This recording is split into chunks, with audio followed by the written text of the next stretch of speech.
So, eto, supalpalin natin tong si Inday. Binabati ko niya kasi yung pagpunta ni PBBM sa Japan na business purpose. Siya po ay nakipagpulong sa Osaka, Japan sa mga investors, di ba? Para makahikayat ng mga investors. So, ang sabi ni Inday, inuuna pa daw yung pagbisita sa Japan, samantalang may problema daw doon nga sa gitnang silangan. No, yun daw mga OFW doon. So, ayan po, oh. Ano ang sabi ni DMW Kakdak? First day pa lang, pinulong na sila, tinawagan na sila, pinulong ni PBBM.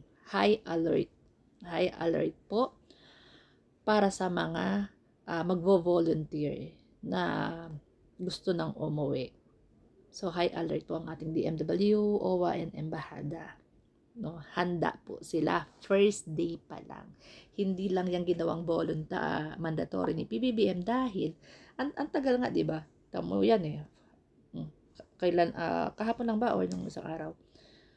Yung first batch kasi may mga ayaw talagang umuwi. Ayaw po talagang umuwi. Siyempre, 'di ba? Andito yung kabuhayan mo, nandito yung income mo. Mahirap iwan. Tapos pagdating sa Pilipinas, hindi mo alam kung ano yung dadatnan mo.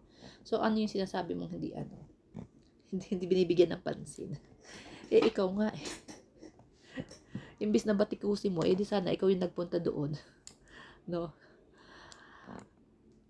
Nag-arrange ka ng isang airline para pasakayin yung mga gustong umuwi. Yung mga talaga nag-volunteer na uuwi na sila.